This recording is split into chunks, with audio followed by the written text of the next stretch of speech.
The Ryan Reynolds theory.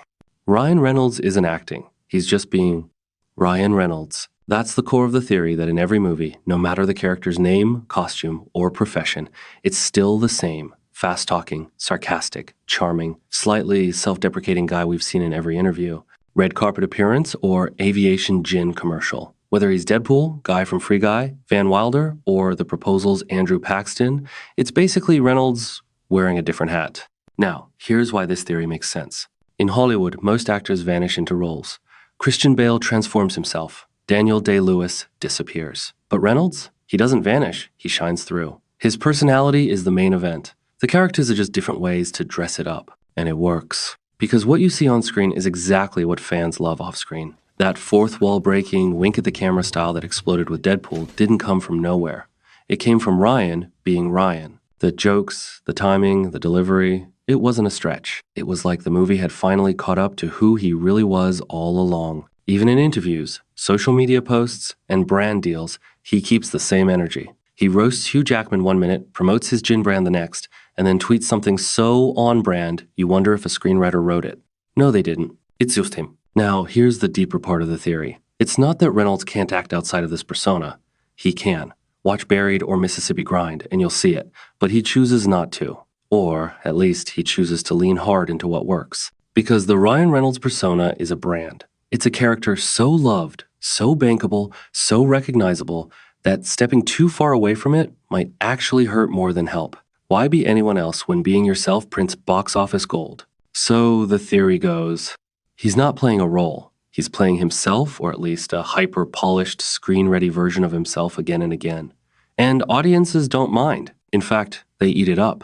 Because in a world full of complex performances and layered characters, sometimes what we really want is just more Ryan Reynolds. The Leonardo DiCaprio theory. Leonardo DiCaprio didn't win his Oscar by accident. According to this theory, he played the long game, deliberately picking roles designed to impress the Academy and secure his place in Hollywood history. Let's break it down. In the 90s, Leo was a teen heartthrob. Titanic made him a global icon. But despite the fame, the memes, and the screaming fans, he wasn't taken seriously by the Academy. He was too pretty, too young, too famous, and not a serious actor material. That's when the shift happened. He started rejecting romantic leads in commercial blockbusters and instead pursued prestige. And not just any prestige, he wanted the Oscar bait. Think about the pattern. Real-life figures, physical suffering, extreme emotional depth, historical epics, and team-ups with legendary directors. He worked with Martin Scorsese over and over Gangs of New York, The Aviator, The Departed, Shutter Island, The Wolf of Wall Street. Why? Because Scorsese is an Oscar darling, and repeated collaborations build credibility. He chose roles that involved transformation or hardship. In The Aviator, he played Howard Hughes spiraling into madness. In Revolutionary Road, he broke away from his Titanic image with raw emotional pain. In Edgar, he aged up, donned prosthetics, and played a controversial historical figure. But even with all that, no Oscar. So he doubled down. Then came The Revenant. The role checked every box on the unspoken Oscar checklist. Extreme physical suffering with freezing cold, eating raw bison liver. Minimal dialogue with less talking and more emoting. Historical setting, gritty realism, and a huge director. It was less about acting in the traditional sense and more about enduring. He wasn't just playing a part, he was surviving it. And the Academy fell for it. The theory says Leo knew exactly what he was doing. He didn't just want any Oscar. He wanted the kind that came from undeniable hardship and artistic sacrifice. The kind that said, you've earned it. And once he won, you'll notice a shift again. Post-Revenant, he relaxed. He started doing more fun, stylish roles, like in Once Upon a Time in Hollywood. No suffering, no frostbite. Just Leo having fun on screen. Because the theory isn't that DiCaprio needed an Oscar to validate his talent. The theory is, he wanted one so badly. He architected a career around getting it, and once he did, he went back to just being the actor he wanted to be. The Adam Sandler theory. Adam Sandler is not lazy. He's just smarter than everyone thinks. For years, people mocked his movies. Critics tore them apart. Reviewers called them juvenile, lazy, or just plain bad. Jack and Jill, Grown Ups, That's My Boy. It became a running joke that Sandler was making movies nobody actually liked, yet somehow they kept making money. A lot of money. That's where the theory comes in. The idea is this. Adam Sandler figured out how to play the Hollywood system. Instead of chasing critical acclaim, Sandler chased fun and financial freedom. He He started writing movies that were easy to produce, guaranteed to turn a profit, and most importantly, gave him an excuse to hang out with his friends in exotic locations. Grown Ups is literally just a vacation with a film crew. Blended is shot in a luxury resort. Just Go With It, shot in Hawaii with Jennifer Aniston during the winter. Coincidence? Not likely. He built his own production company, Happy Madison, hired his friends for almost every movie, and kept the budgets low. So even when a movie bombed with critics, it made enough at the box office or through streaming deals to justify the next one. He was playing chess while everyone thought he was finger painting. And here's the twist. He can act. When he wants to, Punch Drunk Love, Uncut Gems, the Meyerowitz stories. Sandler proved that, when given the right material, he could deliver award-worthy performances. But he does it rarely, and on his own terms. Almost like he's reminding everyone, I could do this full-time, I just choose not to. Because at the core of the theory is this idea. Sandler isn't failing upwards, he's winning sideways. He's not trying to impress film snobs. He's building a comfortable life, making his friends rich, and occasionally dropping a performance so good it makes Hollywood nervous. He cracked the code, make people laugh, cash the check, enjoy the ride, and when the world forgets how talented you are, blow them away with something like Uncut Gems just to keep them on their toes. That's the Adam Sandler theory. Not lazy, just playing the long game, in basketball shorts. Nicolas Cage didn't just do weird movies because he wanted to. He did them because he had to. At one point, Cage was one of the highest paid actors in Hollywood. National Treasure, Face, Off, Con Air, he was raking in millions. But then came the spending. Not just rich guy spending, we're talking eccentric, headline-making purchases. A private island, 2 European castles, 15 houses, a haunted mansion in New Orleans, a dinosaur skull he had to return because it was stolen, a pet octopus for acting inspiration, and even 2 albino king cobras. By 2009, Cage owed over $6 million to the IRS in back taxes. He blamed his business manager. The business manager blamed Cage. The courts didn't care. The debt was real. But here's where it gets interesting. Most celebrities would go bankrupt. Cage didn't. He decided to act his way out of debt. Literally. And that's how you get the era of Cage movies where it feels like he's in everything. Season of the Witch, Drive Angry, The Wicker Man, Left Behind, Outcast, Knowing. Some released in theaters, most not, and a few that probably should have never existed. To outsiders, it looked like he was spiraling, taking any script that came his way. Fans joked he had a secret button in his mansion that greenlit movies instantly. But under all that chaos, there was something else going on. Even in the worst films, Cage gave everything. Full commitment, meltdowns, monologues, freakouts. His performances became memes, sure, but they were never lazy. That's because, despite everything, he loves acting. He once said, I care about every role I do. Every role. And weirdly enough, that commitment started paying off. After the debt years, Cage slowly rebuilt his career. Indie films like Mandy, Pig, The Unbearable Weight of Massive Talent, and Dream Scenario reminded everyone that this guy can really act. He never stopped being good, we just stopped paying attention. So yes, the Nicolas Cage debt theory is real. He did a mountain of movies to pay off a mountain of debt, but that's only half the story. The other half? A man who refused to quit, no matter how absurd the script, no matter how broke he got. The Ryan Gosling theory. Ryan Gosling is the master of saying everything by saying nothing. That's the theory, that Gosling has built his entire acting career around minimalism, where silence, stillness, and subtlety do the heavy lifting. While other actors go loud, wild, or explosive, Gosling strips it all back, often doing less, and somehow that makes his characters feel more real. Just look at the roles he chooses. Almost every role he plays feels like a literally me character. In Drive, he barely speaks. He plays a nameless stunt driver with a toothpick and a jacket whose entire personality is built on long pauses, sideways glances, and sudden bursts of violence. No backstory. No big monologues. And yet, the character feels deep, mythic, unforgettable. Same goes for Blade Runner 2049. His character K is literally designed to suppress emotions. Gosling leans into that, creating a performance that's cold on the outside, but quietly aching underneath. You don't get emotion through words. You get it through the way he stares just a second too long, the way his voice barely wavers, the way his silence fills the screen. The theory says Gosling has created a unique brand of masculinity. Quiet, emotionally repressed, morally conflicted, and always a little bit lonely. He doesn't act with his mouth, he acts with his eyes, his stillness, his restraint. And this anti-performative performance has made him one of the most fascinating modern actors. Even in movies where he's allowed to speak more like The Notebook or La La, the same core applies. His characters are romantics, dreamers, damaged but soft. They long for connection, but struggle to express it. And Gosling never overplays it. He lets the audience lean in. He gives us just enough to feel it, but never too much to break the illusion. Then there's Barbie, the most recent and most revealing twist in the theory. Ken is loud, flashy, absurd, and Gosling nails it. But the real genius is that he plays Ken like one of his quiet characters in a loud world. He's expressive, yes, but the emptiness, the longing for purpose, the fragile masculinity, it's all still there, just hidden under layers of camp and comedy. He brings depth to a joke, and that's when you realize the theory still holds up, even in pink. So, what's the takeaway? Ryan Gosling's secret isn't that he's stoic, it's that he understands when to hold back. He knows the power of a pause, the weight of a look, the meaning behind the silence. He's built a career by trusting the audience to feel what isn't being said. And somehow, in doing less, he always ends up doing more.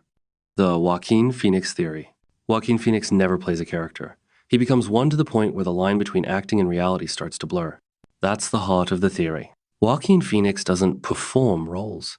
He disappears into them, method acting taken to an almost dangerous extreme. And because of that, people have started to believe that he's not just acting out a script. He's crafting entire psychological experiences. Let's start with the obvious example, Joker. Most actors would treat the role like a job. But Joaquin? He lost over 50 pounds, isolated himself for weeks, developed an awkward, haunting laugh based on people with real neurological conditions, and insisted on improvising scenes to the point where co-stars didn't know what he'd do next. His Arthur Fleck didn't feel like a performance. It felt like a man unraveling because Phoenix wanted it to feel that way. But this theory didn't start with Joker. Go back to Walk the Line. He learned to sing and play guitar just like Johnny Cash. No lip syncing, no shortcuts. He lived as Cash for months. Same thing in The Master. He twisted his posture, clenched his jaw, and completely restructured how he walked, talked, and thought. Paul Thomas Anderson described it as like filming a wild animal. Then there's I'm Still Here. That's where the theory reaches its most intense form. In 2009, Phoenix announced he was quitting acting to become a rapper. He grew a beard, mumbled through interviews, and gave what looked like a complete mental breakdown on live television. Everyone thought he had lost it. But a year later, it was revealed to be a performance. An elaborate hoax for a fake documentary. For a full year, Joaquin pretended to fall apart in front of the world, just to prove a point about celebrity culture and identity, which leads to the bigger idea. Joaquin Phoenix isn't trying to entertain us. He's trying to explore something deeper. He uses each role as a way to interrogate his own psychology, to blur the line between actor and character, fiction and truth. In a way, he's never fully himself, and never fully anyone else, just a vessel for something real. And maybe that's why he's so selective. He disappears for years. He rejects blockbusters. He turns down interviews, because the only roles he wants are the ones that challenge who he is and change him by the time they're over. The Robert Pattinson redemption arc theory. Robert Pattinson was once the face of a glittery vampire franchise, and for years, that was all anyone saw. After Twilight became a global phenomenon, Pattinson was trapped in a role that made him famous, but also made him a joke. Critics dismissed him. Audiences labeled him. And every interview he gave seemed to carry a kind of quiet resentment, not for the fans, but for the way his career had been defined by Edward Cullen. But the theory goes, Pattinson wasn't defeated by Twilight. He used it as fuel. What followed was one of the most calculated and fascinating redemption arcs in modern acting. He didn't take the easy road. He vanished from the mainstream and dove headfirst into indie films. No more blockbusters, no more teen fantasy.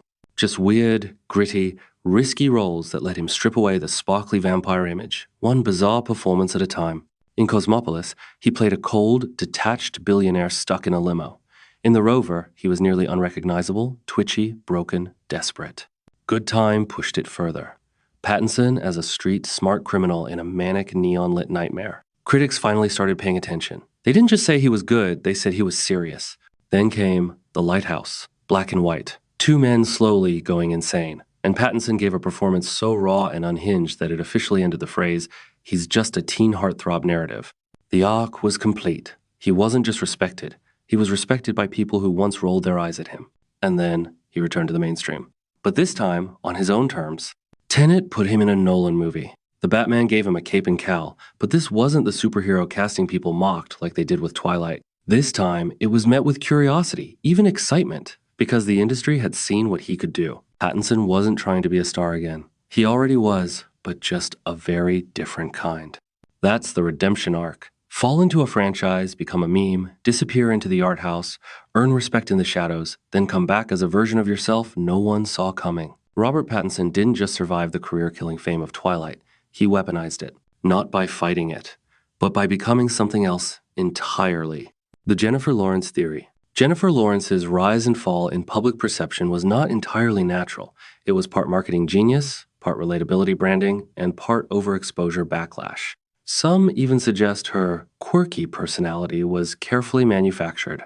From 2010 to 2015, Jennifer Lawrence exploded in Hollywood. She was critically respected, like Winter's Bone earned her an Oscar nomination at 20, commercially dominant, like The Hunger Games and X-Men, and wildly relatable off-screen too, like tripping at the Oscars, joking in interviews, talking about pizza and farting.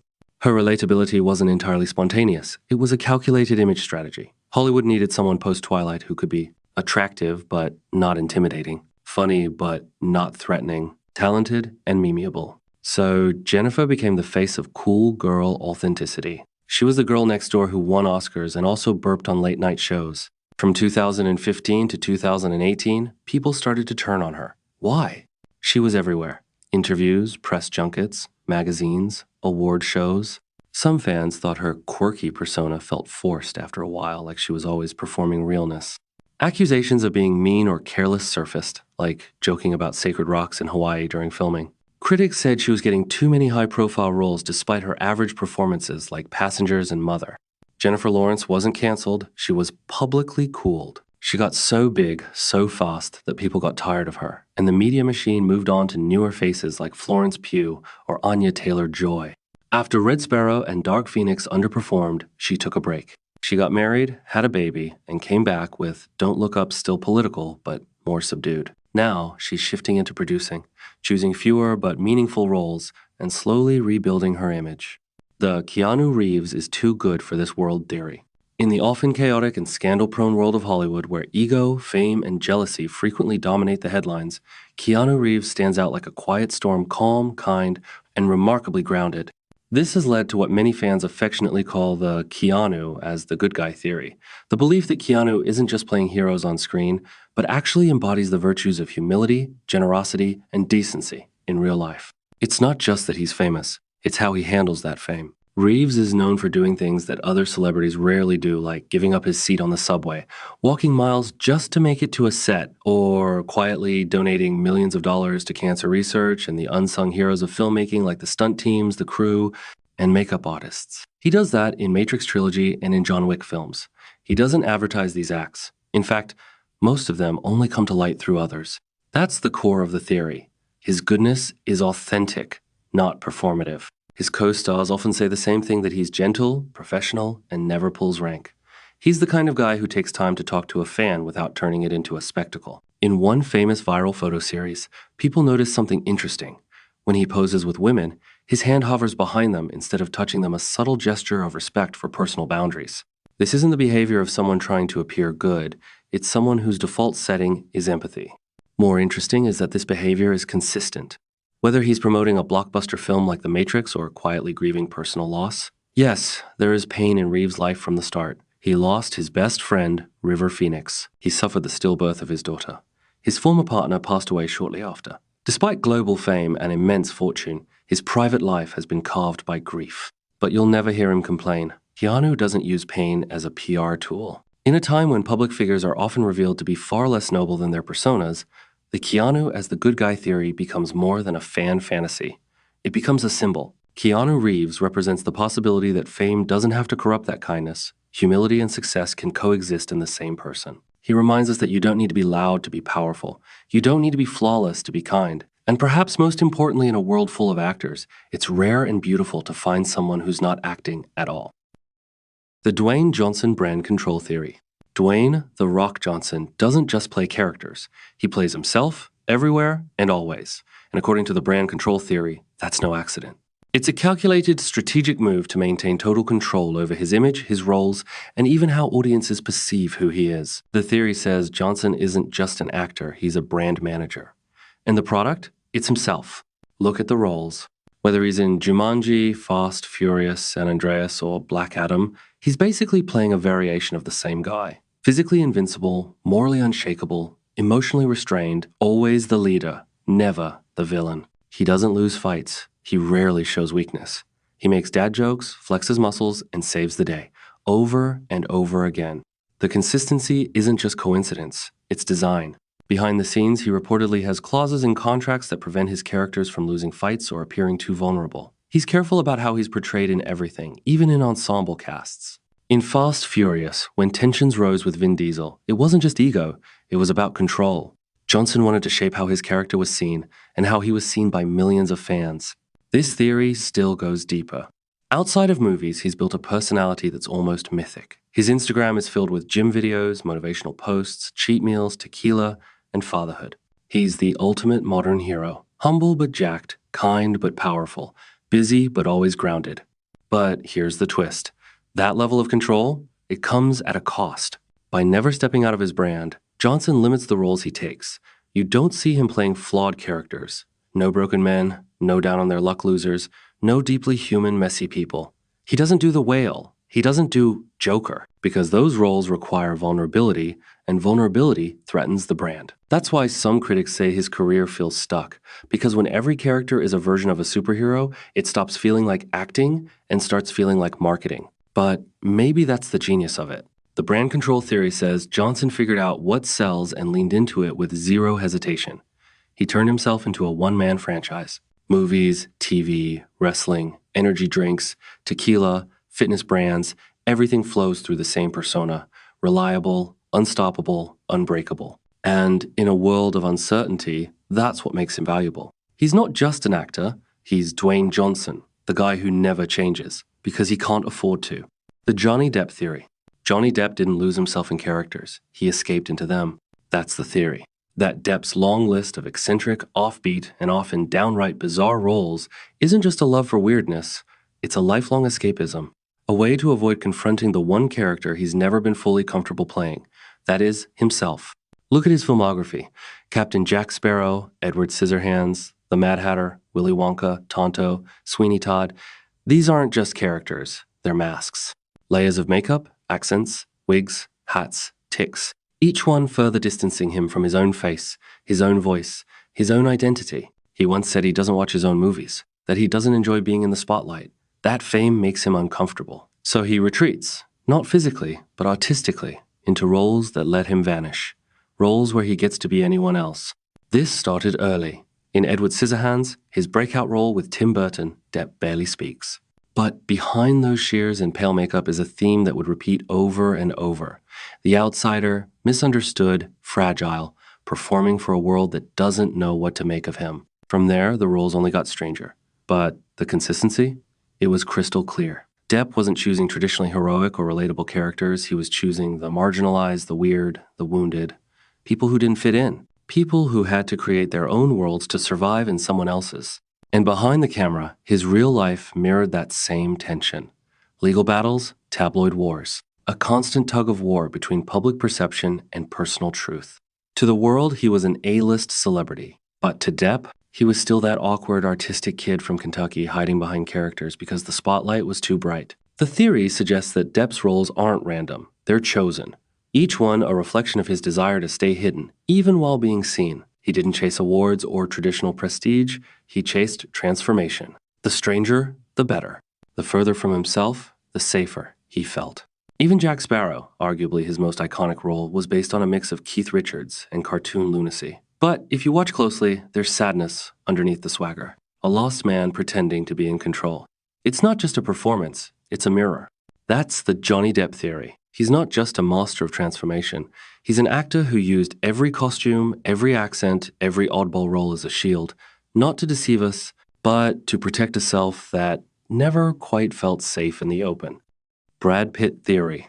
The Brad Pitt theory revolves around the idea that Brad Pitt's filmography is a meditation on masculinity, and in every decade of his career, he reinvents the concept for a new generation, adapting, deconstructing, and reflecting the evolving identity of what it means to be a man in America.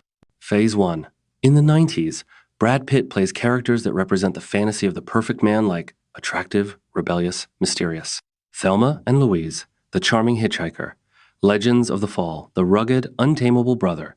Fight Club, The anarchist philosopher and alpha male ideal, Tyler Durden. These characters aren't just sexy, they're dangerous, emotionally unavailable, and products of their trauma.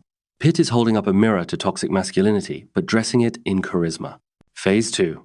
In the 2000s, Pitt begins to peel back the layers of those masculine ideals.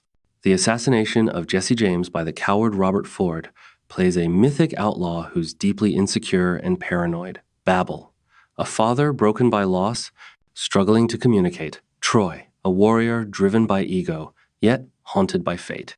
Pitt starts breaking down the myth he helped build. His characters are flawed, lonely, and sometimes even emasculated. Phase 3. Now, Pitt moves into more reflective, mentor-like roles.